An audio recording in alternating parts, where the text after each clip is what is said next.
Bobcat Awakening. So I introduced myself to her at 6:20 in the morning. She was all about that. No, I wasn't. She wasn't. But it worked out for the best, so it's fine. There's a place in time and space. My favorite part, I think it's a very casual relationship. It's very laid back. We're both pretty chilled people. We don't require a lot of maintenance, you know, and he's a lot of fun. He makes me laugh, so I think that's probably the best, that we can just have a good time and there's no pressure and no stress about anything. And so it allows us to be who we are, and yet we're one person, I guess, at the end of it. I guess here in the next, I guess in August we will be, but that's basically what I love about it, is we have the flexibility, and she pushes me, I push her. So at the end of the day, we're both better people because of it. Lucky you. So James owed me a play from Christmas, last year, not this past Christmas, but the one before. And he was like, for my 22nd birthday, he was like, we're gonna go buy you a new dress, and we're gonna go see Chicago, which is one of my favorite Broadway shows. Pretty nice. So it was like this big deal, and I was like, wow, this is like the best birthday present I've ever gotten. And so we go to San Antonio, and he told me that some of our friends were on the Riverwalk that night, which was really weird because it's all the way in San Antonio, and the friends that were there supposedly wouldn't have driven that far to just go drink. So he's like, we're just gonna go say hi, and like it's gonna be fine. So after the play, we walked down there, and I had on like high heels, my feet were killing me, and I did not want to see those friends because it was late and I was tired.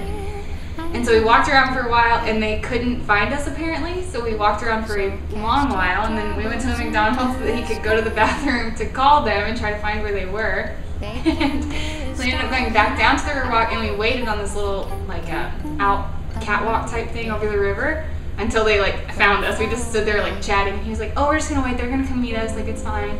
Well, they were on the other side of the river, and all of a sudden he starts like talking to me about like our relationship and like how much he loves me, and he was like, and I went and talked to your dad, and like I lost it, and that's all I remember. So I forgot. I don't remember what I did. I got it on one knee, and that was pretty much it. yeah. She didn't say yes. She nodded. Yeah, I didn't actually say yes. I just nodded. So she could back at it at any time.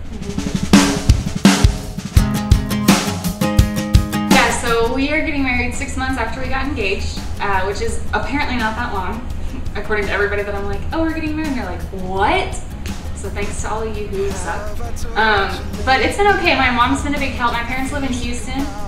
Huh? They can't?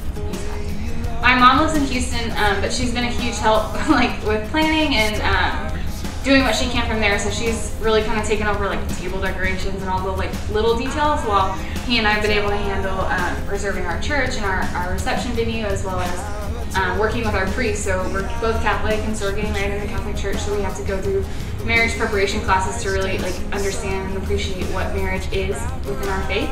And so we've been able to do that up here, and a lot of the big stuff's really taken care of. Everybody has their clothes, you know, so that's kind of nice. But this past month or so, I've kind of had to like push it off because of finals and because of, you know, graduation, like big senior projects that are coming up and things like that. So it's been stressful, but it's also been kind of nice because he's been here, and my mom's just, honestly, my mom's been a huge help. So that's really nice.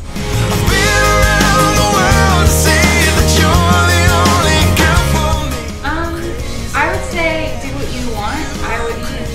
I know like people have their opinions, and like a lot of people, like I said earlier, a lot of people, you know, thought we were getting married really soon after getting engaged, and a lot of people are like, oh, you should do this for your wedding, or like this or this or this, and there's all these things that you can do, but you don't have to do everything that's on Pinterest, and you don't have to do everything that your friends have done, and it's your wedding and it's your day, so like do what you want. And if you don't want 300 people there, then invite the 25 that you do want, you know, or if you do want 300 people there, then like do it. Or if you want a 5-course meal, like that's your prerogative. Or if you want Taco Cabana, that's what we're doing, and we're pretty pumped about it. So, I mean, I just think don't let other people like influence you or make you feel bad about anything that you decided to do, because it's not their wedding and it's not their marriage and it's not their life. I would say never go to bed mad at each other. Whether it's on the phone or working things out, always gotta do that. Whenever it comes down to the marriage, you don't have to spend $40,000 on a wedding. There's different ways to go about it, and you don't want to start your relationship off in that kind of debt. if you do have to pay for it. So just starting off on the right foot financially. And I'll do anything because I love you.